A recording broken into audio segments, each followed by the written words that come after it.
Hello students, how are you? I hope all you are doing well. So welcome to the Learning TV. So students, जैसा कि आप जानते हैं कि हाल ही में कुछ महीने पहले सीटेट का एग्ज़ाम कंडक्ट कराया गया था। काफ़ी स्मूथली एग्ज़ाम कंडक्ट हो गया था और काफ़ी स्टूडेंट्स का ये एग्ज़ाम बहुत अच्छा भी गया था। काफ़ी स्टूडेंट्स ने ये क्रैक भी किया था, लेकिन फिर भी कुछ स्टूडेंट ऐसे रह गए थे जिनका किसी कारणवश ये एग्ज़ाम क्रैक नहीं हो पाया था या फिर उनकी थोड़ी तैयारी अच्छी नहीं थी। तो सीटेट का एग्ज़ाम हर 6 महीने बाद कंडक्ट कराया जाता है, तो स्टूडेंट्स को दोबारा से टाइम मिला है कि सीटेट 2023 को क्रैक कर सकें। तो मैं आपको सबसे पहले बता दूं, जो सीटेट है वो कौन कंडक्ट कराता है। सीटेट जो है वो सीबीएसई की तरफ से कंडक्ट कराया जाता है। तो इस वीडियो में मैं आपको यही चीज क्लियर बताऊंगा कि सीटेट का एग्जाम जो अब है कब कंडक्ट कराया जाएगा, उसकी फाइनल डेट कब से कब तक आ सकती है, और जो इसके सिलेबस का और एग्जाम का क्या पैटर्न रहेगा, ओके और इसकी क्या ड्यूरेशन है, कितने टोटल क्वेश्चंस आएंगे, जैसा कि आपको स्क्रीन पर दिख रहा होगा। लेकिन इसको मैं आपको डिटेल में समझाऊंगा। वीडियो को कंप्लीट जरूर देखना, अगर पसंद आए तो लाइक भी करना। और क्या एलिजिबल क्राइटेरिया है और इसमें क्या क्या कुछ चेंजेस आए हैं, वो सब हम इस वीडियो में डिस्कस करने वाले हैं। तो ये जो वीडियो है आपके लिए काफ़ी इंटरेस्टिंग और हेल्पफुल रहने वाली है।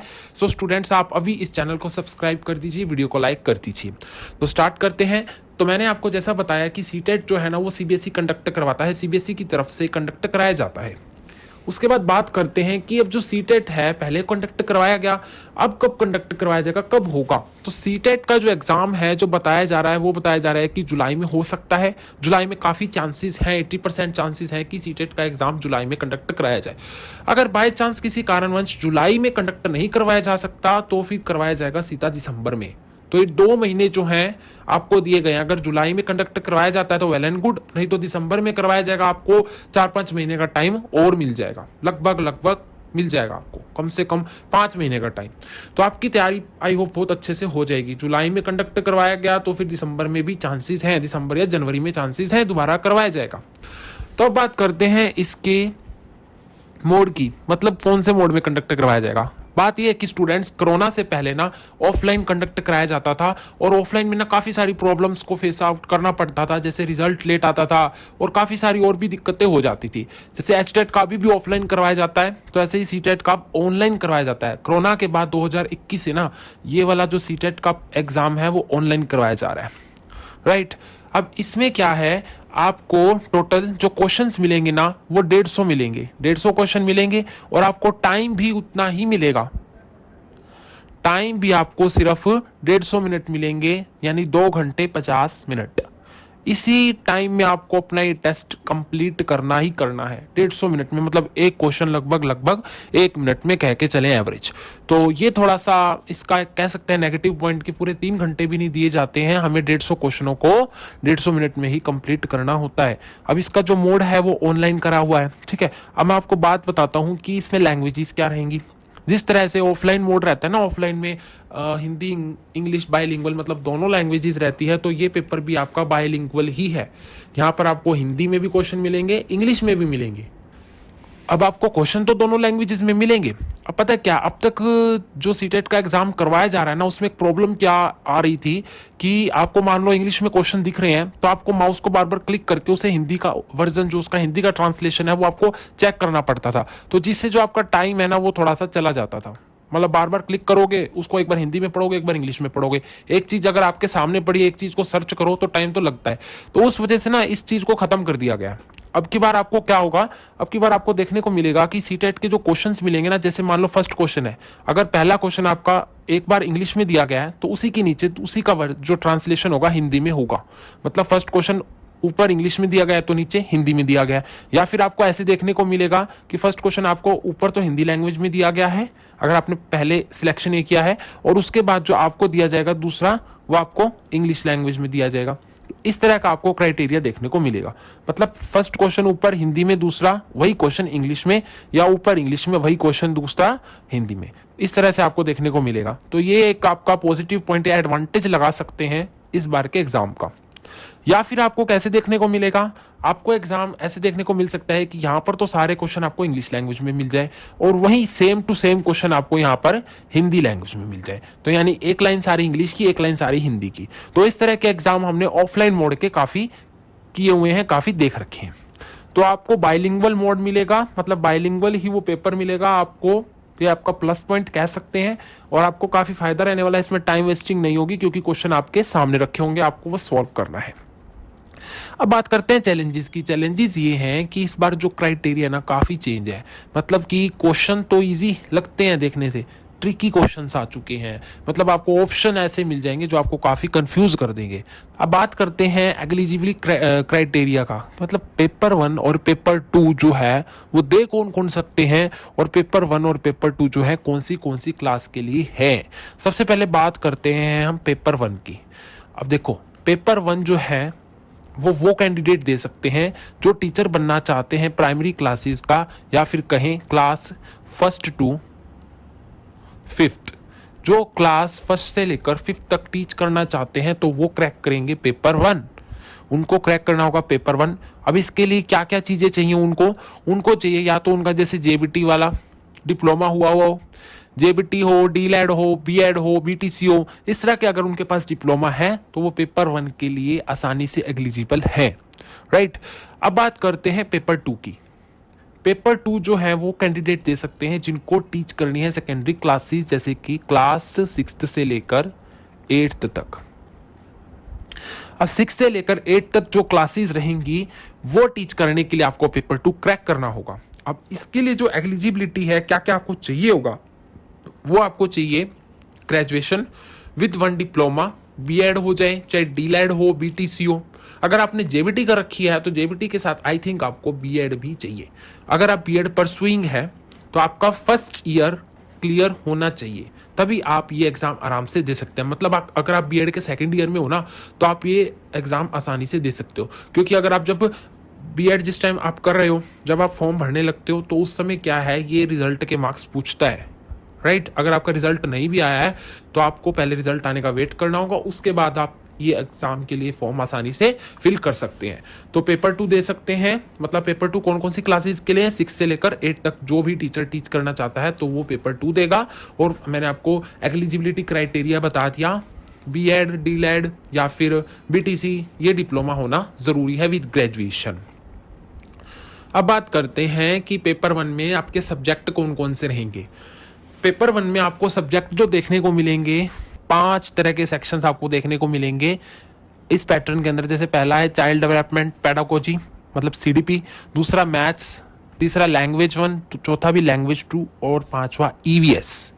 अब ध्यान से समझना एक चीज को कि ये क्वेश्चन जो है कितने कितने मार्क्स के आएंगे, राइट। अभी मैं आपको बता देता हूं, अभी हमारे जैसे मैंने बताया कि 150, तो 150 क्वेश्चन आने हैं ना, तो हर एक में से 30-30 क्वेश्चन आएंगे। जैसे सीडीपी है, सीडीपी में से आपको 30 क्वेश्चन देखने को मिलेंगे, मैथ्स के 30 क्वेश्चन, लैंग्वेज 1 के 30 क्वेश्चन, लैंग्वेज 2 के 30 क्वेश्चन और ईवीएस के 30 क्वेश्चन। ठीक है, ये तो बात रही क्वेश्चंस की। अब मैं आपको समझा देता हूं कि लैंग्वेज 1 और लैंग्वेज 2 क्या है। मान लीजिए कि अगर आपने लैंग्वेज 1 जो है सिलेक्ट की हिंदी, तो उसमें क्या होगा, आपको हिंदी के क्वेश्चन देखने को मिलेंगे, कंसेप्चुअल क्वेश्चंस भी देखने को मिलेंगे और पेडागोजी के क्वेश्चन भी देखने को मिलेंगे।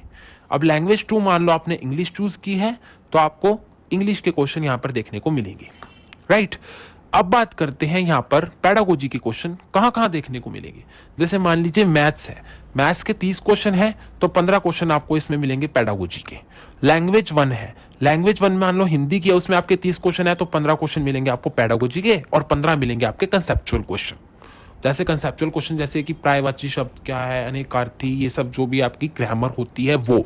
इसके अलावा पेडागोजी यानी कि शिक्षण शास्त्र, मतलब किस तरह से आप, इसमें ये चेक किया जाता है कि किस तरह से आप बच्चों को ये सब्जेक्ट टीच करेंगे, तो ये आपकी पेडागोजी है कि आप किस तरह से बच्चों को ये सब्जेक्ट टीच करेंगे, किस तरह से समझाएंगे, किस तरह से उनको अच्छे से एक्सप्लेनेशन देंगे, उस तरह के क्वेश्चन आपको यहाँ पर देखने को मिलेंगे। और इंग्लिश में भी आपके क्या होगा, 30 नंबर के अगर मान लो 30 क्वेश्चन है ना, तो उसमें आपको क्या है 15 नंबर, मतलब 15 क्वेश्चन आपको, 15 नंबर की नहीं, 15 क्वेश्चन आपको पेडागोजी के देखने को मिलेंगे, 15 क्वेश्चन कंसेप्चुअल। इसी तरह से सेम क्राइटेरिया ईवीएस में भी रहेगा, 15 क्वेश्चन आपको पेडागोजी के मिलेंगे और 15 क्वेश्चन आपको कंसेप्चुअल मिलेंगे। तो ये सारा क्राइटेरिया था हमारा पेपर 1 का। पेपर 1 में हम आपको ये 5 चीजें देखने को मिलेंगी, उसमें आपको इतने इतने आपको क्वेश्चन देखने को मिलेंगे। आई होप आपको ये चीज समझ में आ गई होगी। अब बात करते हैं पेपर 2 की। पेपर 2 में भी आपको क्या होगा, 30 क्वेश्चन मिलेंगे सीडीपी के, ठीक है, चाइल्ड डेवलपमेंट पेडागोजी के। उसके बाद यहाँ पर भी लैंग्वेज 1 है, लैंग्वेज 1 मान लो आपकी इंग्लिश है तो उसमें भी आपको क्या है 30 क्वेश्चन मिलेंगे इंग्लिश के, उसमें से 15 क्वेश्चन होंगे आपके पेडागोजी के, 15 क्वेश्चन होंगे कंसेप्चुअल। और लैंग्वेज 2 मान लो हिंदी है तो उसमें से आपको मिलेंगे 30 क्वेश्चन और 15 क्वेश्चन होंगे उसमें से आपके पेडागोजी के और 15 क्वेश्चन होंगे कंसेप्चुअल। इस तरह से डिवाइड कर रखे हैं। अब जो चौथा है ना हमारा मैथ्स है, साइंस या फिर सोशल साइंस है। जाहिर सी बात है पेपर 2 वही दे सकते हैं जिनका ग्रेजुएशन है। और मान लो जिसने ग्रेजुएशन साइंस में कर रखी है, जैसे बीएससी नॉन मेडिकल कर रखी है मैथ्स और फिजिक्स केमिस्ट्री से, तो उसमें आपको आपके सब्जेक्ट जो रहेंगे ना वो ये रहेंगे। अब जो ये जो सब्जेक्ट आएंगे वो 60 मार्क्स के आएंगे।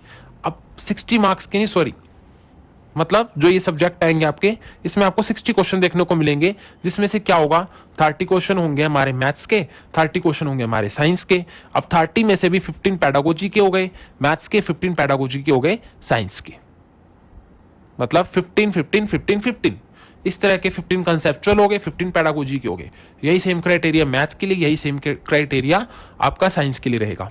और अगर जो आर्ट्स वाले हैं कैंडिडेट जिन्होंने बीए कर रखी है, तो वो जो है उनके लिए सोशल साइंस सब्जेक्ट रह गया, तो उसके जो सीधे सीधे क्वेश्चन 60 आएंगे वो सोशल साइंस के आएंगे। तो उसमें भी क्या रहेगा आपके 30 क्वेश्चन क्या रहेंगे पेडागोजी के रहेंगे और 30 क्वेश्चन कंसेप्चुअल रहेंगे, या जो भी थ्योरेटिकल क्वेश्चंस हैं आपके वो रहेंगे। तो पेडागोजी में आपको यही ध्यान रखना है। आपको बुक लेनी है लैंग्वेजेस के लिए, आप बुक परचेज करके पढ़ सकते हैं, नहीं तो मैं आप कोशिश करूंगा कि सीडीपी के और थोड़े बहुत पेडागोजी के आपको क्वेश्चंस जो है ट्रिकी क्वेश्चन किस किस तरह के क्वेश्चन आते हैं वो आपके लिए लेकर आऊं। तो इसलिए कह रहा हूं कि चैनल को सब्सक्राइब कर लेना, क्योंकि पेपर की डेट आने ही वाली है, राइट। तो आपको समझ में आ गया होगा कि पेपर 2 में कैसे कैसे क्वेश्चन आपको देखने को मिलेंगे। आपको मैंने एलिजिबल क्राइटेरिया बता चुका हूं। तो अब मैं बात करता हूं चेंजेस की, कि इसमें क्या क्या चेंजेस आए हैं। सबसे पहली बात ईवीएस को लेकर चेंजेस आए हैं। ईवीएस को लेकर चेंजेस कैसे आए हैं? अब जो पेपर 1 देते हैं ना, पेपर 1 देते हैं, इस बार देखने को क्या मिला, जिन्होंने पेपर 1 दिया मतलब क्लास 1 से लेकर 5 तक की वो ईवीएस पढ़ के गए, ठीक है। अब इनमें क्या हुआ, ईवीएस में क्वेश्चन पूछ लिए गए साथ में साइंस के 6 से लेकर 8 तक की साइंस के। अब जिन्होंने ये 6 से लेकर 8 तक की साइंस पढ़ी हुई थी उनके लिए तो कोई दिक्कत रही नहीं, उनको तो एग्जाम आसानी से क्रैक करने में हेल्प मिली। लेकिन जैसे पेपर 1 के कई बार नहीं पढ़ के जाते, वो सोचते हैं कि 1 से लेकर 5 तक की ईवीएस पढ़ लेते हैं, चलो काम चल जाएगा, वहां पर ये मार खा गए। इस बार ये चीज चेंज की गई थी। तो पेपर 2 जो है ना, पेपर 2 वाले जो है कैंडिडेट, वो पेपर 1 आसानी से दे सकते हैं, क्योंकि उन्होंने साइंस भी पढ़ रखी होती है। तो जिन्होंने साइंस पढ़ रखी है तो ईवीएस कोई बड़ी चीज नहीं है, तो वो आसानी से ये पेपर दे देते हैं, ठीक है। तो अब जो आप पेपर 1 हो चाहे पेपर 2, उसमें ईवीएस अगर जो मान के चलते हैं तो समझो आपको साइंस भी साथ में लेके चलनी है 6 से लेकर 8 तक की। अब बात करते हैं पेडागोजी की। पेडागोजी में क्या है, स्टेटमेंट वाले क्वेश्चंस हो गए, इसमें एनईपी वाले क्वेश्चंस ज्यादा देखने को मिले, एनईपी ज्यादा देखने को मिला था इस बारी, और इसमें स्टेटमेंट वाले क्वेश्चंस देखने को मिले, मतलब बड़ी बड़ी स्टेटमेंट दे रखी थी। आप तो सोचते हैं ना जैसे कि पेडागोजी इजी है, पेडागोजी जैसे इजी है, बस थोड़ा बहुत पढ़ा क्वेश्चंस पढ़े काम चल जाएगा, नहीं। इस बारी क्या है, थ्योरेटिकल बेस, कंसेप्चुअल बेस, इस तरह के क्वेश्चंस आए हुए थे। और उसमें क्या था, आपको काफी सारे ऐसे ऑप्शन दे दिए, मतलब क्वेश्चन आपको देखने में आसान लगेगा, काफी ऐसे ऑप्शन दे देंगे कि जो आपको कंफ्यूज करेंगे कि इसका आंसर भरे तो भरे क्या, ये चीज है। क्योंकि इस बार ना ऑप्शन में भी चेंज कर दिया गया। ऑप्शन में भी क्या किया इन्होंने, चेंज किया। कैसे किया देखिए, ऑप्शन में जो चेंज किया गया वो ये किया गया कि जैसे मान लो एक क्वेश्चन है, इसके 4 इन्होंने ऑप्शन दे दी इधर। अब इस ऑप्शन के नीचे और ऑप्शन दिए, जैसे यहाँ पर डॉट लगा दी, यहाँ लिख दिया दूसरा, यहाँ डॉट लगा दी तीसरा, यहाँ लिख दिया पहला, और यहाँ लिख दिया चौथा। अब जो यहाँ पर इस हिसाब से, जिनको यहाँ पर इन ऑप्शनों के हिसाब से जो ठीक लगता है वो उस हिसाब से लगाएगा ना, कि मान लो कि तीसरा उनको ठीक लग रहा है, ठीक है, अब तीसरा कहाँ है, यहाँ दूसरे नंबर पे, तो वो यहाँ टिक लगाएंगे। तो ये काफी कंफ्यूजिंग चीज थी। तो इस तरह के ऑप्शंस में काफी चेंज रहे। तो ये चीज आपको देखने को मिलेगी। तो आपको बड़े ही ध्यान से इस तरह के क्वेश्चनों को सॉल्व करना है। और जो प्रीवियस ईयर क्वेश्चंस थे उनमें से एक आधा क्वेश्चन ही आपको मिलेगा।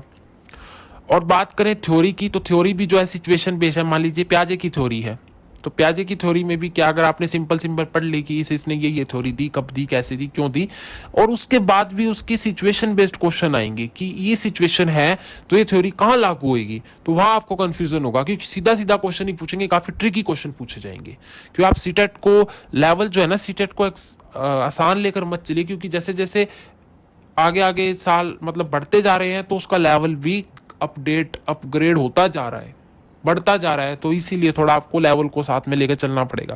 क्या क्या चीजें अपडेट हुई है वो चीज आपको देखनी पड़ेगी। इसके बाद बात करते हैं असर्शन और रीजन की। एजर्शन और रीजन जैसे कि छोटी क्लासेस में आते हैं, जैसे हम देखते हैं 10th क्लास तक सीबीएसई में एजर्शन रीजन, साइंस में, एसएच में, हर सब्जेक्ट में क्वेश्चन देखने को मिलते हैं। तो इस बार भी आपको सीटेट में ये क्वेश्चन देखने को मिलेंगे। ये तो पहले भी आया करते थे। तो ये कुछ जो चेंजेस हैं, ये चेंजेस जो मैं आपके लिए लेकर आया था ये थे। और पेपर 1 पेपर 2 में क्या क्या सिलेबस है, क्या पैटर्न है, सब मैंने आपको डिटेल में बता दिया। आई होप आपके लिए ना ये वीडियो काफ़ी हेल्पफुल रही होगी। अगर आपको ये वीडियो पसंद आई है तो वीडियो को लाइक कर दीजिएगा, चैनल को सब्सक्राइब जरूर कर दीजिएगा। राइट, तो थैंक यू फॉर वॉचिंग।